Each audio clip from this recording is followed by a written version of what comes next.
Bonjour à tous. Et si derrière l'image lumineuse d'une animatrice adorée du grand public se cachait une tempête intérieure que peu avaient réellement perçue? Le cas de Faustine Bollaert illustre parfaitement la manière dont une figure médiatique, solidement installée dans le paysage audiovisuel, peut voir son image vaciller non pas à cause d'un scandale spectaculaire, mais à travers une fragilité humaine exposée, parfois malgré elle, au regard collectif.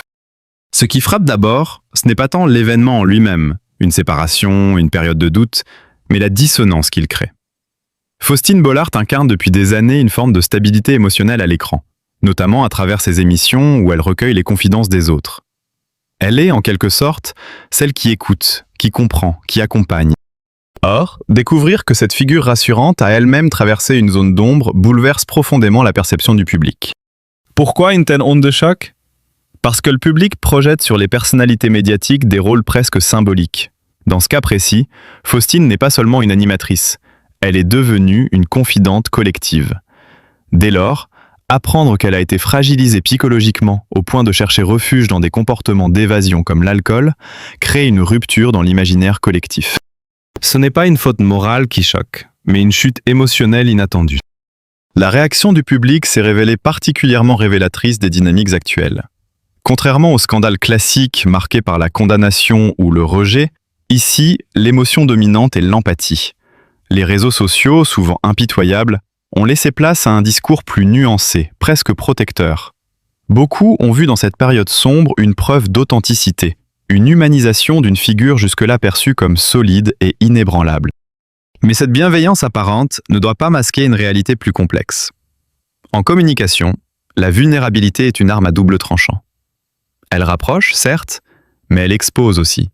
En révélant ou en laissant filtrer cette fragilité, Faustine Bollaert a involontairement déplacé son image publique, de celle qui guide les autres à celle qui elle aussi peut se perdre.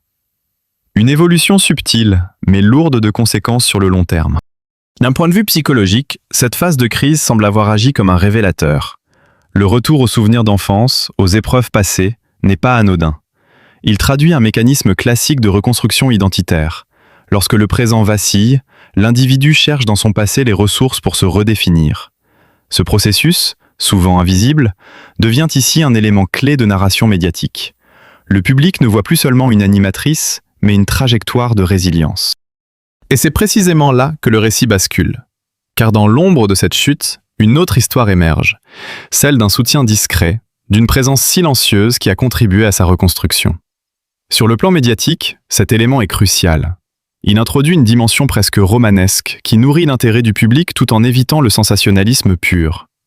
L'attention ne se focalise plus uniquement sur la douleur, mais sur la renaissance. Cependant, cette renaissance n'efface pas tout. Dans l'univers médiatique, la mémoire collective est sélective mais tenace. L'image de Faustine Bollaert restera désormais marquée par cette dualité, force et fragilité, maîtrise et vulnérabilité. Pour certains, cela renforcera son capital sympathie. Pour d'autres, cela introduira une fissure dans l'image d'autorité émotionnelle qu'elle incarnait. La véritable question est donc celle-ci. Cette exposition de fragilité est-elle un risque ou une opportunité ? À court terme, elle humanise, rapproche, crée un lien plus profond avec le public. Mais à long terme, elle redéfinit les attentes. Une animatrice perçue comme forte doit désormais composer avec une image plus complexe, plus nuancée, mais aussi plus imprévisible. Dans un paysage médiatique où la cohérence de l'image est essentielle, cette évolution peut devenir un défi stratégique. Et c'est là que réside le véritable enjeu. Faustine Bollaert ne se bat plus seulement pour préserver sa vie privée ou son équilibre personnel. Elle évolue désormais dans un espace où chaque fragilité devient un élément de narration publique. Chaque reconstruction un chapitre scruté, analysé, interprété. Au fond, ce n'est pas la chute qui marque les esprits, mais la manière dont elle redéfinit, silencieusement, la frontière entre l'intime et le personnage public. Une frontière que, une fois franchie, on ne contrôle jamais totalement. Quand on évoque Faustine Bollaert, la conversation ne se limite jamais à sa seule image médiatique ou à ses moments de fragilité. Très vite, une autre dimension s'impose, celle de sa stabilité matérielle et familiale, deux piliers essentiels qui éclairent différemment les turbulences qu'elle a traversées. Sur le plan patrimonial, Faustine Bollaert incarne une réussite typique des grandes figures de la télévision française. Sans afficher ostensiblement un train de vie extravagant, Elle bénéficie néanmoins d'une assise financière solide, fruit de plusieurs années de présence régulière à l'écran, notamment sur des programmes à forte audience. Ce type de carrière, dans le paysage audiovisuel français, garantit non seulement des revenus confortables, mais aussi une certaine pérennité économique, renforcée par des collaborations, des projets éditoriaux et des activités annexes. Mais ce qui intrigue davantage, du point de vue médiatique, c'est la manière dont cette réussite matérielle est perçue. Contrairement à d'autres personnalités dont la fortune devient un sujet de fascination ou de critique, le cas de Faustine Bollaert reste relativement préservé. Pourquoi ? Parce que son image publique repose sur la proximité, la simplicité et une forme de sincérité émotionnelle. Autrement dit, son patrimoine existe, mais il ne domine pas le récit. Il reste en arrière-plan, presque invisible, comme si la narration collective refusait de l'associer à une forme d'opulence. Cette discrétion financière joue un rôle clé dans la perception du public. Elle permet d'éviter le décalage, souvent fatal, entre une image accessible et une réalité jugée trop luxueuse. Faustine Bollaert apparaît ainsi comme une figure réussie mais proche, un équilibre rare dans un univers médiatique souvent marqué par l'excès. Du côté familial, en revanche, la visibilité est bien plus assumée, mais toujours maîtrisée.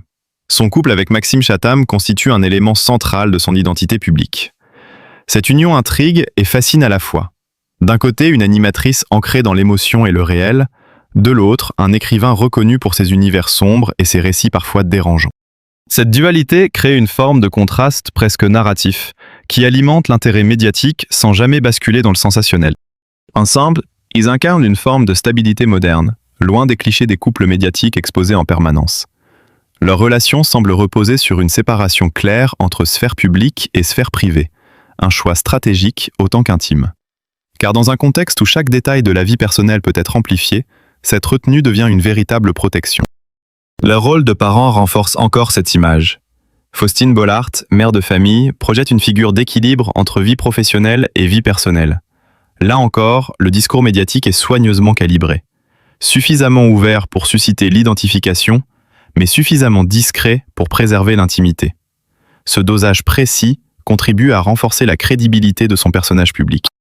Cependant, cette image familiale stable prend une résonance particulière lorsqu'on la confronte aux périodes de fragilité évoquées précédemment, car elle introduit une tension narrative. Comment une femme entourée, installée, matériellement sécurisée, peut-elle malgré tout traverser des phases de déséquilibre profond ? Cette question, implicite, nourrit une réflexion plus large sur la réalité des vies médiatisées. En effet, la présence d'un cadre familial solide et d'une sécurité financière ne protège pas des crises intérieures. Et c'est précisément cette contradiction qui rend son histoire si puissante sur le plan médiatique. Elle casse une illusion tenace, celle selon laquelle le succès visible serait un rempart contre les failles invisibles. Dans ce contexte, le soutien discret de son entourage apparaît comme un élément déterminant. La figure du compagnon, du partenaire stable, prend une dimension presque symbolique, celle d'un ancrage dans la tempête. Mais là encore, rien n'est surjoué. Cette présence reste en filigrane, évoquée sans être exposée, ce qui renforce son impact émotionnel. À long terme, cette combinaison, réussite matérielle, stabilité familiale et fragilité assumée, redéfinit profondément l'image de Faustine Bollaert. Elle n'est plus seulement une animatrice, ni même une figure de résilience. Elle devient un miroir des contradictions contemporaines.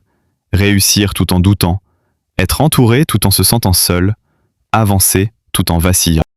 Et c'est peut-être là que réside la clé de son lien avec le public. Car dans un monde saturé d'images parfaites, cette imperfection maîtrisée devient paradoxalement sa plus grande force. Mais une question demeure, suspendue entre admiration et lucidité.